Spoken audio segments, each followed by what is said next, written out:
Vous écoutez l'épisode 87 du podcast Business en spa esthétique. Je me suis lancée dans l'esthétique à domicile, une histoire de réussite avec Ophélie Boissineau.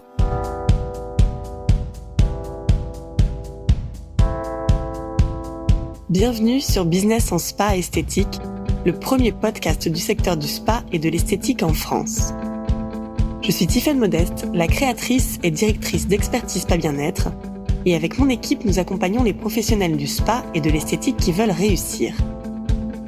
À chaque épisode de ce podcast, je vous propose de découvrir les meilleures astuces que j'ai mises en place au cours de ma carrière et qui m'ont permis d'atteindre le 1 million d'euros de chiffre d'affaires, les outils que je partage avec nos clientes et leurs histoires de réussite, et les témoignages des grands acteurs de notre secteur.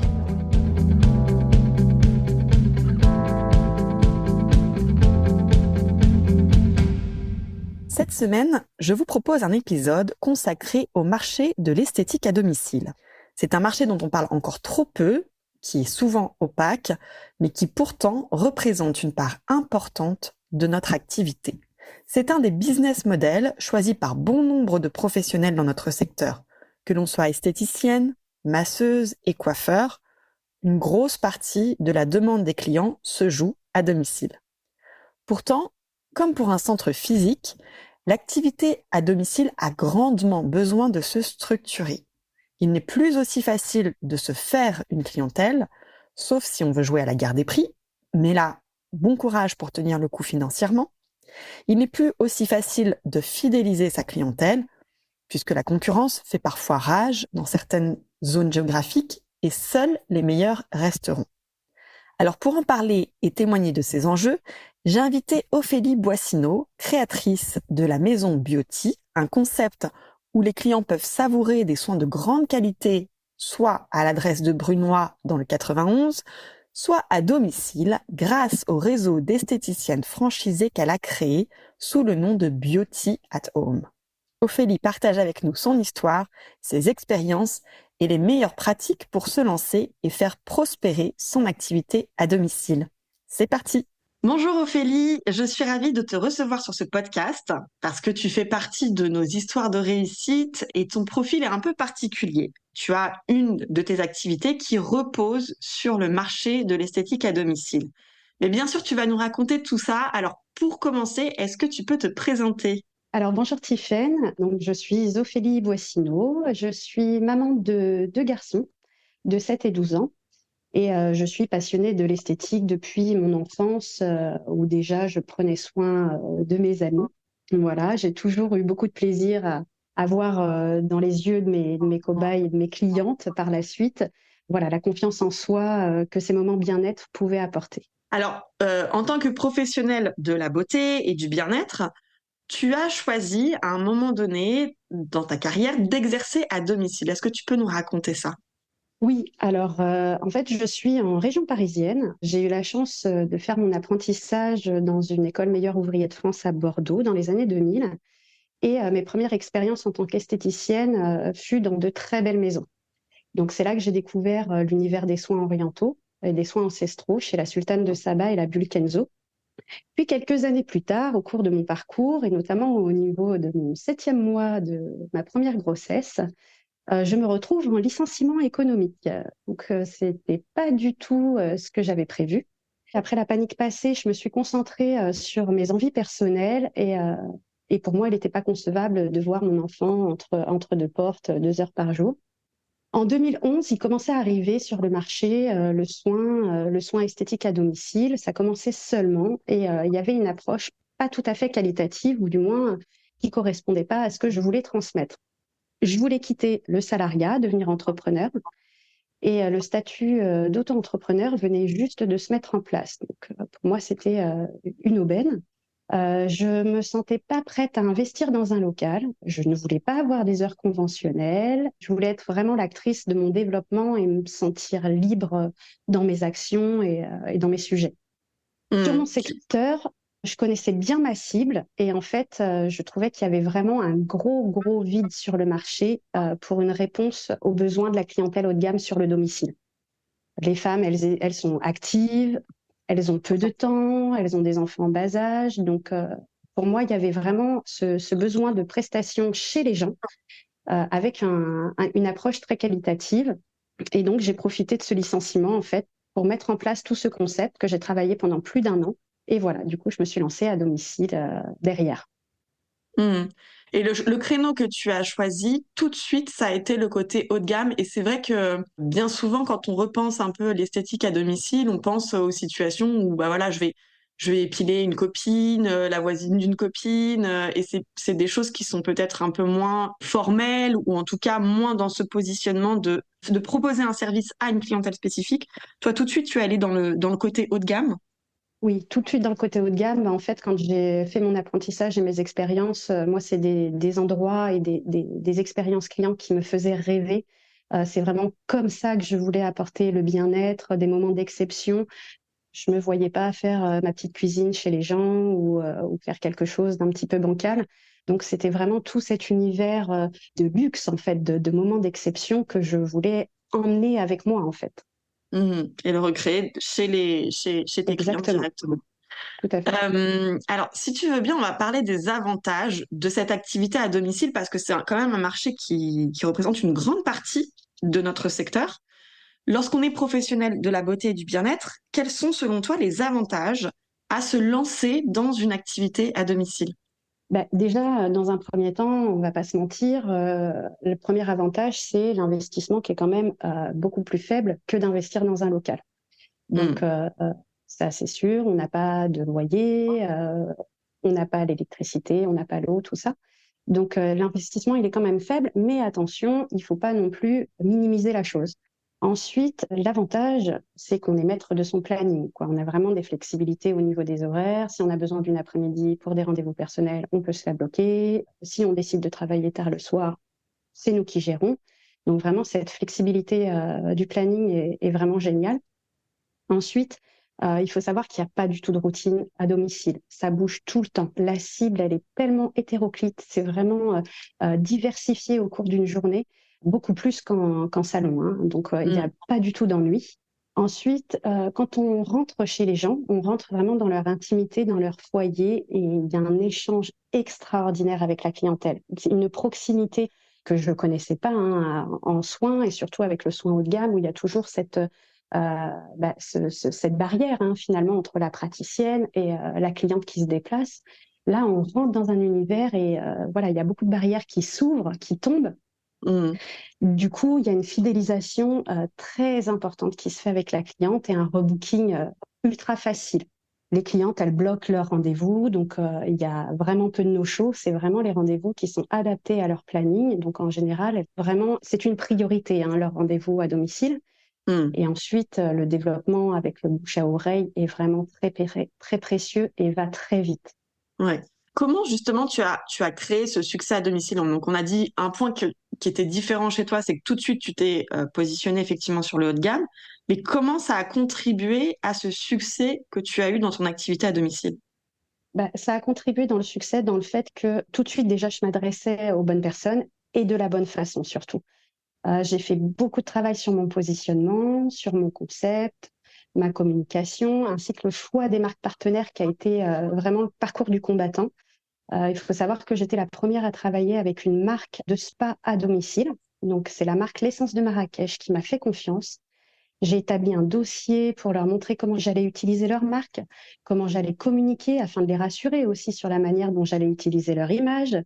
Il faut savoir que beaucoup de marques conventionnelles françaises m'ont ri au nez quand je leur ai dit que je développais le concept du domicile et m'envoyaient balader, hein, totalement, hein. Hmm. Donc après, j'ai fait intervenir un graphiste pour mon logo, mes plaquettes. J'ai fait intervenir une photographe pour vraiment adapter cet univers au niveau du domicile. Je voulais que ça représente au mieux ce que je souhaitais dégager. J'ai fait faire un site internet par une agence. Enfin, voilà. Et dès que j'avais de la trésorerie, je la réinvestissais, notamment dans ma communication et dans le positionnement de mon image, pour vraiment rassurer en fait cette clientèle exigeante qui m'ouvrait les portes de leur foyer, quoi. Ouais, c'est très intéressant et c'est souvent ce qui manque à la plupart des professionnels qui exercent à domicile, d'avoir ce regard dans son image de marque, sa stratégie marketing, et c'est ce que tu as très bien fait, parce que tu as créé justement cet univers et c'est vrai que ce que tu disais, c'est que ça rassure énormément le client qui va te recevoir chez lui. Donc on a parlé des avantages, je voudrais qu'on parle un petit peu aussi de l'envers du décor, les écueils un peu, quelles sont les choses que tu n'avais pas prévues au moment de te lancer à domicile? Alors, ben, j'avais pas prévu que des trajets, en fait, puissent passer du simple au double sur un rayon de 10 kilomètres en fonction des horaires. Les sorties d'école, les marchés. Donc, on passe énormément de temps dans sa voiture et après, on apprend stratégiquement à gérer ces trajets en fonction, des imprévus ou des Du activités trafic. locales, Hmm. du trafic et tout ça. Donc ça a été un gros sujet parce qu'au début, je perdais beaucoup de temps sur la route et puis c'était du temps du coup qui n'était pas exploité pour rentrer du chiffre d'affaires ou m'occuper des clientes. Hmm. Ensuite, j'avais pas prévu que mon planning serait si vite complet. Donc il faut savoir qu'au bout d'un an, j'étais bloquée de 3 à 6 mois à l'avance parce que en fait, j'étais toujours dans l'anticipation de parler des prochaines vacances, de parler des événements importants au cours de l'année. À partir du moment où les clientes, elles avaient des événements ou des projets de vacances, on se calait sur ce créneau-là pour revenir en rétroactivité sur les différents rendez-vous. Donc, Hmm. comme les gros événements sont planifiés souvent à l'avance, bah, du coup, on bloquait nos créneaux en fonction des besoins pour l'événement. Mais par Ok. contre, les soins de dernière minute, je ne pouvais plus inclure ces moments-là dans mon planning. Donc ça a été problématique. Donc il fallait toujours être dans l'anticipation, rappeler la cliente est-ce qu'elle avait des nouveaux besoins. Voilà, travailler vraiment son planning pour coller au mieux sur le rendez-vous de dans un mois ou dans 2 mois. Et donc du coup, il m'est arrivé de faire jusqu'à 17 clientes par jour à des endroits différents au cours de la même journée. Hmm. Donc, je faisais beaucoup d'horaires de 7 heures à minuit parfois. Je travaillais le dimanche. Voilà. Donc, ça a été un rythme assez intense, même très intense au début. Et donc, il a fallu que je modère ça et que je trouve une solution pour satisfaire les besoins de la clientèle. Hmm.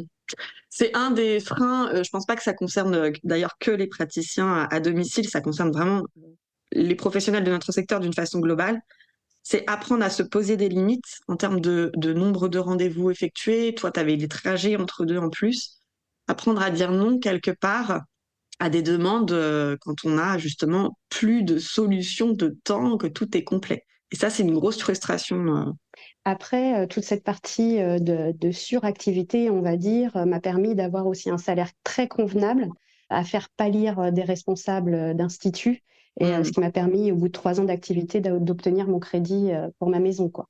Les banques mm, me faisaient confiance derrière parce qu'elles savaient que la demande était là, qu'il y avait la réponse aux besoins et que j'étais dans une phase de développement et de projection sur plusieurs années. absolument. Quelles sont les erreurs les plus communes que les professionnels qui exercent à domicile réalisent selon toi?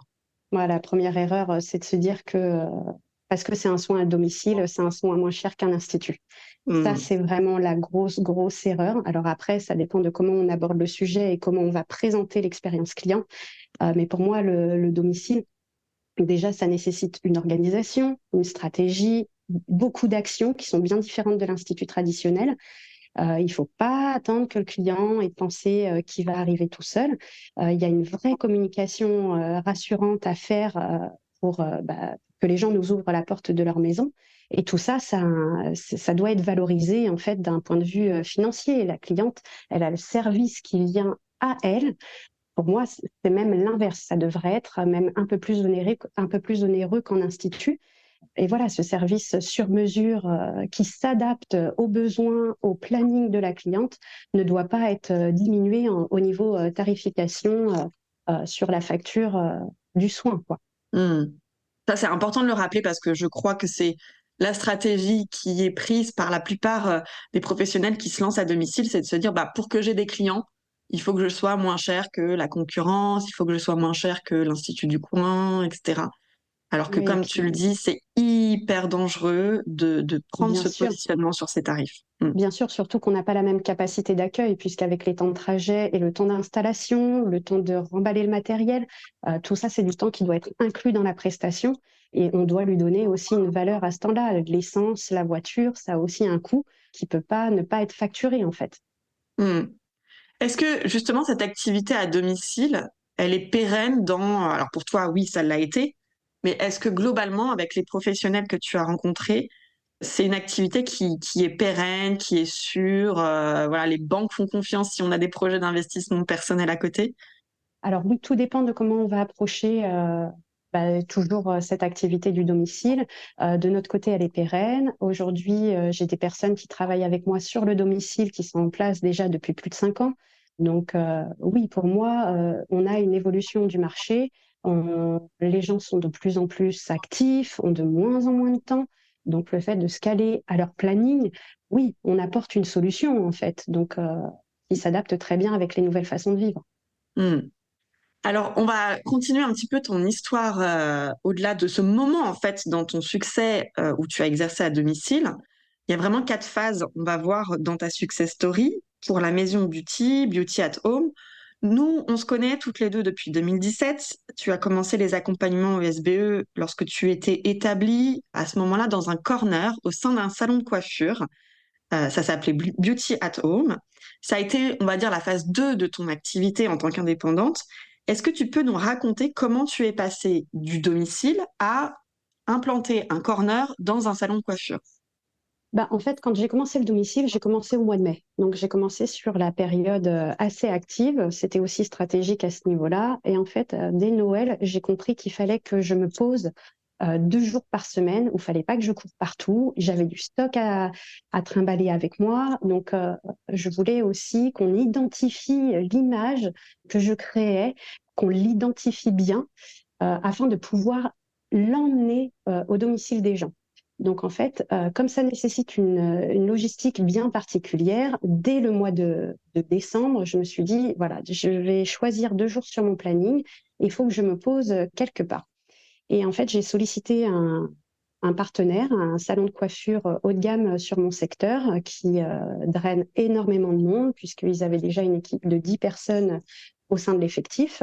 Mhm. Et donc, j'ai posé mes valises le jeudi et le vendredi afin de là avoir accès à une clientèle qui était de passage. Enfin, j'avais accès à cette clientèle directement sans me déplacer.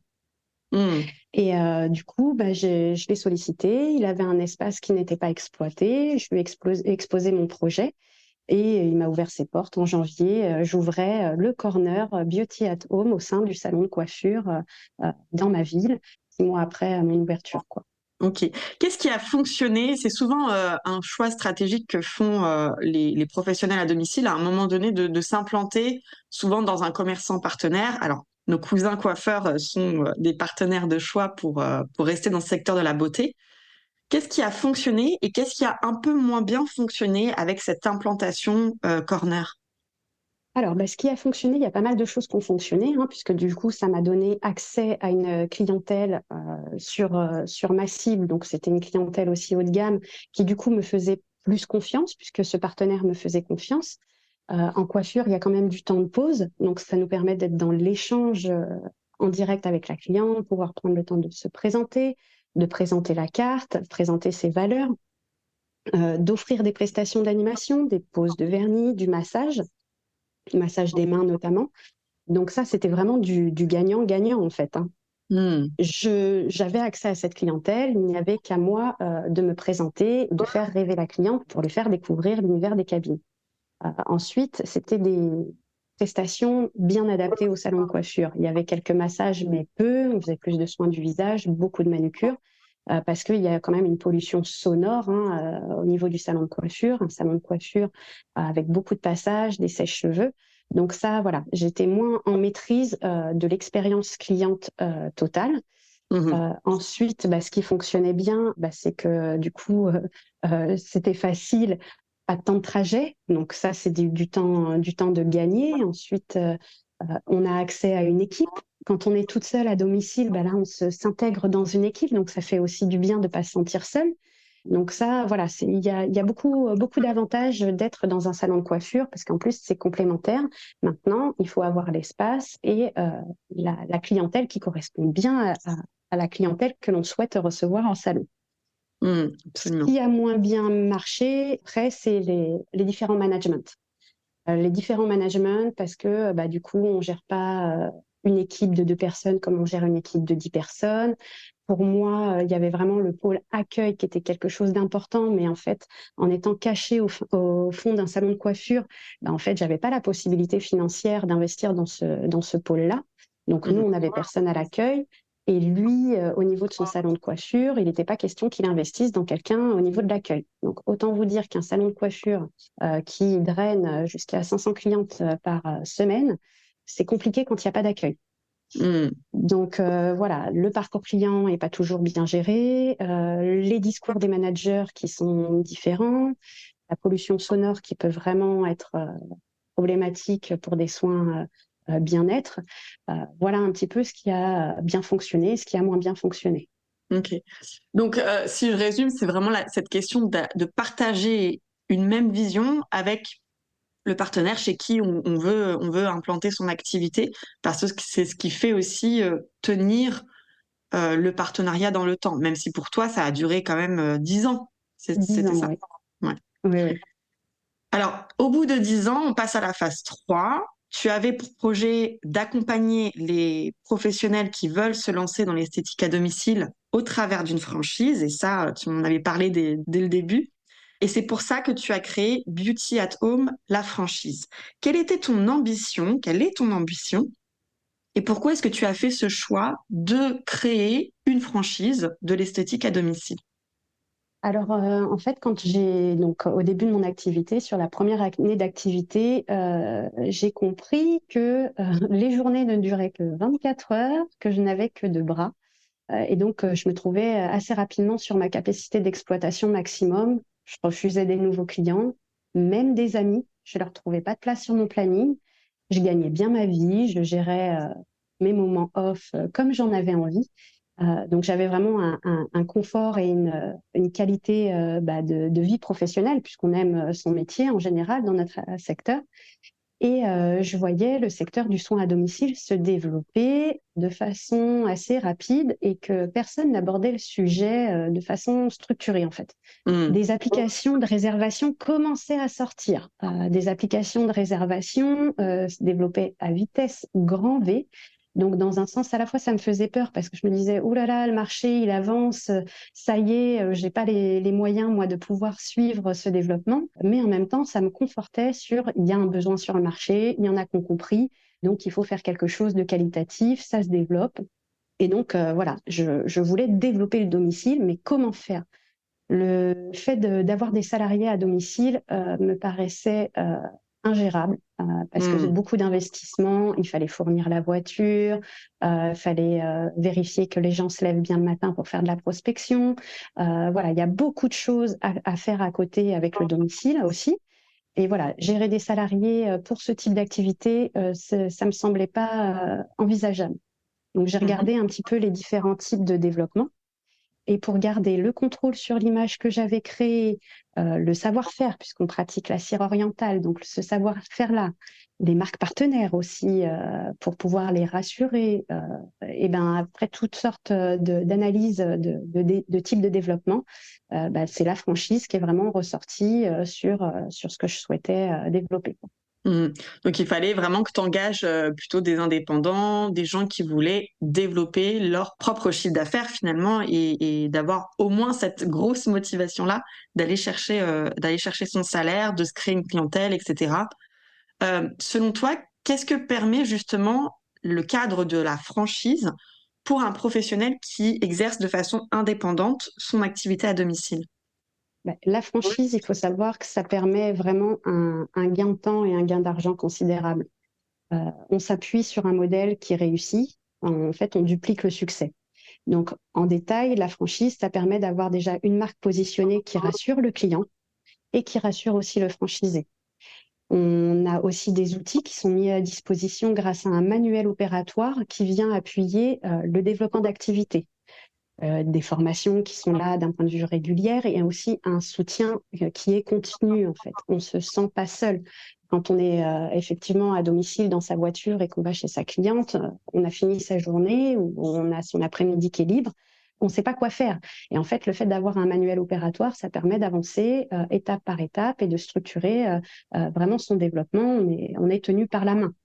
Par Hmm. exemple, on passe, avec la franchise, on va passer une seule commande à la centrale d'achat qui va s'occuper des différents fournisseurs. C'est aussi une présence forte sur les réseaux sociaux. On prémâche le travail. Donc, on apporte vraiment cette image qui est travaillée par des graphistes, par des community managers, qu'on met à disposition des franchisés. C'est aussi une assistante sur le suivi du développement d'activités et des réponses aux questions du quotidien qu'on peut avoir, qui nous angoissent. Voilà, on a quelqu'un qui est toujours là pour accompagner le développement. Hmm. Combien as-tu de franchisés aujourd'hui? Alors aujourd'hui, en place, on a 2 franchisés. Donc on a Alexandra depuis bientôt 5 ans, qui a déjà renouvelé une première fois son contrat de franchise. Et on a Aurélia qui est en place depuis 3 ans maintenant. Alors aujourd'hui, les 2 franchisés qui sont en place, donc leur a permis d'avoir vraiment un développement structuré d'activité. Donc depuis 5 ans bientôt, Alexandra aujourd'hui génère un chiffre d'affaires entre 2 500 et 4 000 euros par mois, sachant que elle a ses charges à payer et sa redevance, mais ça reste vraiment très très très raisonnable pour un salaire de chef d'entreprise. Et Aurélia, qui est en place depuis un petit peu moins longtemps, commence à dégager sur la période estivale 4 000 à 4 500 euros de chiffre d'affaires sur ces derniers chiffres là de cet été. Hmm. Donc ça peut aller très vite quand on a justement les outils, qu'on a une structure, qu'on a une belle image de marque derrière soi, ça peut aller très vite justement de développer sa clientèle grâce à ça. Tout On à va fait. parler maintenant de la phase 4 parce que c'est pas fini. En 2023, tu as l'opportunité de reprendre un local dans la ville dans laquelle tu étais déjà, mais de reprendre un local, on va dire indépendant, d'y installer ce magnifique concept Beauty at Home qui est devenu la maison Beauty. Est-ce que tu peux nous raconter? En fait, à quelques pas de mon corner, à quelques pas du salon de coiffure dans lequel j'exerçais, il y avait un institut. Et ça fait 10 ans, du coup, que je passais devant ce local. Et 10 ans que je me disais, un jour tu seras là, un jour tu seras là. Voilà, je crois que c'est la phrase que je me suis plus dit depuis des années. Donc j'avais tenté une approche pendant le Covid, mais la propriétaire n'était pas du tout disposée à m'écouter à ce moment-là. J'ai visité d'autres emplacements parce qu'à un moment, je voulais vraiment maîtriser mon parcours client et mon expérience du début à la fin du soin, en fait, de la prise en charge. Et en fait, cette propriétaire m'a rappelé 1 an après le dernier confinement, me précisant qu'elle allait bientôt être à la retraite. Et donc, on s'est mis d'accord. Et là, le concept prenait vraiment tout son sens, quoi. Je gardais Beauty at Home pour le soin à domicile. Et j'ai créé du coup la maison Beauty pour ce local que j'ai transformé un petit peu comme une maison de ville avec des univers bien différents. Voilà, c'était assez drôle parce que j'ai une de mes clientes qui travaille dans le domaine de la franchise qui me dit tu as ouvert ton flagship. Et là, je ne savais pas du tout ce que ça signifiait. Donc, j'ai été me renseigner sur Internet. Et en fait, il faut savoir qu'avec une franchise, surtout avec un concept comme ça du domicile où l'image est transmise et véhiculée, le flagship, c'est un magasin amiral d'une marque où on pousse l'expérience à fond, on teste les nouveautés et donc voilà, c'est ça. La maison Beauty est devenue le centre de formation et le flagship de la franchise Beauty at Home. Donc aujourd'hui, tu as les deux concepts, à la maison Beauty qui est créateur de bien-être et Beauty at Home qui est créateur de bien-être à À domicile. domicile. Tout est lié et tout est vraiment incarné par la même identité et vocation, en tout cas de service client. Alors, dès Exactement. l'ouverture de cette maison beauty, tu as eu des résultats incroyables. On accompagne beaucoup de créateurs et de repreneurs de centres. Et dans l'histoire de la création et de la reprise de centres, je pense que tu fais partie vraiment des business qui arrivent en tête. Tu étais déjà entre 70 et 80% d'occupation dès le premier mois d'ouverture. Tu as dépassé tes objectifs de chiffre d'affaires. Selon toi, qu'est-ce qui t'a valu cet engouement des clients? Alors, je travaille déjà depuis des années sur mon expérience client et mon image. Donc, j'ai une très belle présence sur les réseaux sociaux d'un point de vue local. On travaille aussi notre référencement naturel et notre référencement payant depuis des années via notre site. Et le planning était déjà bien chargé, en fait. Donc, les clientes, elles étaient déjà au courant de cette envie de leur créer un univers. Voilà, il y avait eu vraiment du teasing depuis des années. Elles comprenaient bien que j'étais un peu limitée sur ma prise en charge. Donc, je pense que ça a créé vraiment une excitation et une envie, en fait, déjà de nos clientes fidèles, d'aller découvrir et vraiment prendre encore plus soin d'elles sur des moments encore plus longs. Les clientes à domicile, il faut savoir qu'il y a des clientes à domicile qui ne viennent pas du tout en salon, donc qui restent bien du coup sur le concept du domicile. Et puis, du coup, le fait d'avoir la visibilité, d'avoir bien préparé la communication en amont, avoir créé beaucoup de réseaux et de réseautage sur cet événement presque un an en amont, ça a permis de vraiment créer cette émulsion à l'ouverture. Donc, il faut savoir qu'on a ouvert en novembre. Et le fait d'avoir un pôle accueil, une expérience client poussée par téléphone, en physique, ça a permis vraiment d'augmenter le taux d'occupation malgré le fait qu'on ait et doublé la capacité des cabines et doublé l'effectif. Voilà, ça nous a permis, on a ouvert en novembre et à Noël, le 30 décembre, on avait vendu 200 bons cadeaux sur la période de Noël 2023. Donc, voilà, les gens nous ont fait confiance et c'était top, quoi. Je rappelle et je précise que c'est important, c'est le premier exercice de ce centre et tu as eu effectivement des indicateurs incroyables et des résultats incroyables. Il y a ta réputation aussi, et ça fait partie de ton succès, parce que ta réputation, comme tu l'as dit, elle était déjà bien établie avec tes années d'expérience auparavant. Et surtout, tu as une réputation en termes de qualité de prestation, qualité de service. Tu as très vite compris cette notion de parcours client et surtout ce souci du détail. J'ai regardé tes avis Google. Tu as une note de 4,9 sur 5, ce qui est juste excellent. Et les témoignages qu'on peut lire sont incroyables. Quels sont, du coup, les engagements que cela nécessite en termes de formation pour atteindre ce niveau d'excellence, maintenant que tu as aussi une équipe avec toi? Quels sont les engagements dans les formations autour de la prise en charge? Alors, il faut savoir que tout ce qui est formation et accompagnement des équipes, c'est ce qui correspond à 3/4 de mon planning aujourd'hui. Donc, je consacre beaucoup de temps à la formation de mes équipes, surtout qu'il y a la partie franchisée qu'on accompagne vraiment différemment et la partie salariée qui est à la Maison Beauty, qui est complémentaire, mais on n'aborde pas les mêmes sujets ni de la même manière. Donc, en fait, il faut savoir que, par exemple, les nouveaux franchisés, ils sont formés 2 semaines sur site pour découvrir les différents protocoles de soins. Et après, il y a 2 semaines suivantes qui sont consacrées à de l'implantation de terrain avec des visios tous les matins et des actions les après-midi. Il faut savoir qu'on crée nos soins. Donc, on a des soins saisonniers. Donc, tous les trimestres, on reçoit toute l'équipe, que ce soit par visio ou en physique, pour former sur les nouveaux soins de saison que je crée en amont. Donc, il y a et les franchisés et l'équipe de la Maison Beauty.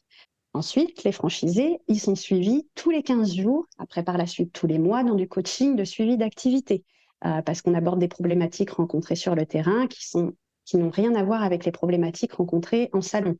Et ensuite, l'équipe de la Maison Beauty fonctionne totalement différemment. Là, les intégrations se font en 1 à 2 semaines d'observation, parce que pour moi, il est très important d'observer ce qui se passe, les émotions en fait que l'on met dans notre démarche d'accueil, dans notre démarche de prise en charge. Les gens doivent comprendre, absorber en fait ces informations, puisque c'est des choses qu'on doit ressentir, puisque c'est des choses qu'elles vont être amenées à faire ressentir. Donc, beaucoup d'observations sur les 2 premières semaines. Et ensuite, on va avoir 1 semaine de formation sur les soins plutôt basiques, pour les soins basiques qui seront abordés sur les 2 prochaines saisons. Et ensuite, on aborde un plan de développement des compétences propres à chacune, avec un suivi vraiment mensuel par la manager. Et on va former au fil de l'eau, on se bloque du temps pour passer au fur et à mesure plus dans l'expertise, et les soins seront validés par la manager ou moi-même après plusieurs pratiques avant d'être réalisés sur la cliente. On ne passe pas un soin sur une cliente tant que ce n'est pas validé. Et il faut que ce soit validé, sinon on reprend la formation, on reprend du temps pour comprendre. Voilà, tout ça, parce que l'expérience client est pour moi au cœur même de la Maison Beauty, ce sont nos valeurs, quoi. Partage absolument ce point de vue et je suis contente que tu puisses témoigner de ça et qu'on ait une preuve que quand on engage du temps, quand on investit du temps, quand on met en place vraiment des outils de formation et de suivi en interne pour son équipe, on décroche des résultats absolument incroyables. Et ça, c'est bien souvent des managers ou des gérants d'équipes qui ont peur d'investir ce temps-là parce que elles peuvent partir parce que j'ai déjà eu du mal à recruter, ça m'a pris des mois et des mois, que voilà, je peux pas me permettre encore de prendre des mois de formation et des mois de développement. Et tu es la preuve que de ce qu'on présente de toute façon à nos clients, c'est que plus vous investissez dans votre équipe, plus vous allez vous faciliter la vie et plus vous allez donner de la puissance et de la performance individuelle. Mais aujourd'hui, comme je dis, je me suis dégagée totalement de cabine. Je fais juste des remplacements s'il y a quelqu'un qui est malade ou en retard. Mais aujourd'hui, je ne m'occupe plus des clientes. Mes nouvelles clientes sont mon équipe. Donc, je prends soin de mon équipe comme je prendrais soin de mes clientes. C'est vraiment pour moi le cœur maintenant de la maison Beauty pour pouvoir développer, assurer cette prise en charge, qu'elles comprennent le sens de chaque détail, parce qu'il faut prendre le temps de leur expliquer pourquoi, ce qu'on ressent, ce qu'on veut faire ressentir, pour que c'est du sens en fait pour elles. Et je m'occupe d'elles comme je m'occupais auparavant de mes clientes. Donc je les chouchoute. On a déjà pas mal d'éléments à retenir en fait de ton expérience, mais qu'est-ce qui a fait selon toi la réussite de ton parcours et le développement de ton activité sur les 4 phases qu'on a détaillées: activité à domicile, le corner au sein d'un salon de coiffure, la franchise et la maison beauty? Ben, très vite, en fait, quand on voit le surplus d'activité, on se fait vite envahir par les émotions et on a du mal à gérer tout ça. Et moi, j'ai voulu vraiment structurer pôle par pôle les différents sujets. Donc, j'ai été regarder ce qui se passait au niveau des formations bien-être, au niveau des formations management. Et au début, quand je me suis lancée, donc il y a 10 ans, j'ai tenté quelques formations, mais ça m'a pas vraiment convaincue. Ça répondait pas à mes besoins. Puis en 2017, je t'ai rencontré, Tiffaine, et tes modules de formation me plaisaient énormément parce qu'on abordait des sujets sur des 3 jours à l'époque. Et ensuite, on avait du temps derrière pour mettre en place ce qu'on venait de voir, en fait, de façon très intense sur ces 3 jours. Et on prenait le temps de s'approprier les choses, de les digérer et ensuite de pouvoir les mettre en place. Et donc, au fur et à mesure, donc, j'ai fait tous les modules de formation qui étaient à l'époque en physique. Donc ça m'a permis vraiment de structurer au fur et à mesure, pas à pas, en fait, toutes mes procédures, je les personnalisais pour la spécificité du domicile. Et en fait, sans le savoir, je créais en fait mon manuel opératoire pour la franchise. Et suite à ça, derrière, quand j'ai vraiment établi la franchise, je me suis fait accompagner aussi par un spécialiste dans le développement de la franchise pour structurer cette franchise, qui m'a permis de créer une deuxième société afin de bien dissocier et Beauty Atome et la maison Beauty. Et tout de suite, quand j'ai ouvert le salon, je savais qu'il y avait plein de sujets que j'avais pas abordés ou de façon très brève. Donc, je voulais vraiment reprendre. Je me laisse 1 an pour refaire tout le tour des sujets et surtout de ne rien louper. Donc, du coup, j'ai repris la formation ESBE en accompagnement autonome. Donc, ce qui me permet d'avancer pas à pas sur les différents sujets et qui m'a évité de faire des grosses erreurs qui auraient pu être déjà très, très problématiques pour l'ouverture, notamment la validité des bons cadeaux que j'ai très vite passé en 1 mois, de 12 mois à 6 mois. Et ensuite, la gestion du planning pour justement gérer ces bons cadeaux derrière, puisqu'on est à plus de 20% de vente de bons cadeaux sur l'année. Donc voilà, se faire accompagner est pour moi une des priorités. C'est ce qui m'a permis d'avancer sur chaque sujet au fur et à mesure. Hmm. Qu'est-ce que tu as prévu pour la suite de ton aventure? On va profiter un petit peu. Est-ce que tu as d'autres projets?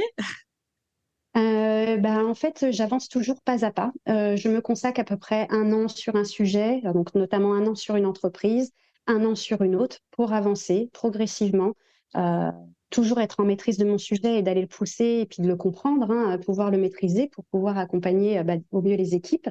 Donc là, on va avoir fait bientôt 1 an sur la maison Beauty. Donc là, le but étant de rendre vraiment les praticiennes totalement polyvalentes et autonomes afin d'avoir une meilleure gestion du planning. Et ensuite, 2025 sera consacré au développement de la franchise avec la reprise de la communication, tout en maintenant le niveau d'exigence de la maison Beauty. Hmm. Alors, pour terminer, quelle serait la recommandation numéro 1 que tu aimerais faire à un ou une professionnelle de l'esthétique qui voudrait s'installer? Alors, la recommandation numéro 1, ce serait de ne pas hésiter à se faire accompagner. Alors, cela demande effectivement du temps de travail personnel, mais en fait, on apprend à se dégager ce temps-là pour le faire. Et derrière, c'est un gain de temps et une sérénité qui sont considérables, en fait.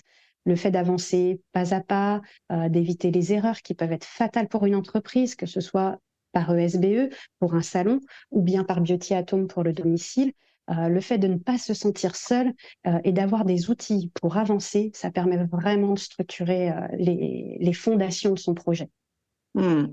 Merci beaucoup, Ophélie, pour ce témoignage. On pourrait passer aussi des heures et des heures à parler de ce sujet. Bravo pour tout ce que tu as créé.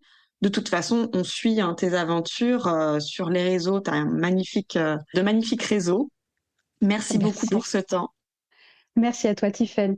Vous pouvez retrouver Ophélie et ses entreprises Beauty@Home et la Maison Beauty sur les réseaux. Et si vous êtes professionnel de la beauté et du bien-être, que vous souhaitez créer et développer votre activité à domicile, sachez qu'il existe un cours dédié à ce secteur qui s'appelle « Rentabiliser mon activité à domicile ». Dans ce cours, vous apprendrez tout ce qu'il faut savoir sur la rentabilité d'une activité à domicile, les actions pour augmenter le chiffre d'affaires et celles pour pérenniser votre activité à domicile. Ce cours est disponible sur le site internet d'expertise Spa Bien-être et vous pouvez d'ores et déjà commander votre accès. En attendant, je vous dis à la semaine prochaine pour un nouvel épisode. Si vous aimez ce podcast, rendez-vous sur le site Expertise Spa Bien-être pour découvrir les cours et le programme d'ESBE qui ont déjà aidé des milliers de gérants, managers et leurs équipes à développer leurs compétences et les performances de leur business. N'oubliez pas de vous abonner au podcast dans votre plateforme d'écoute préférée et de nous partager votre avis. Cela nous aide énormément. Merci et à la semaine prochaine.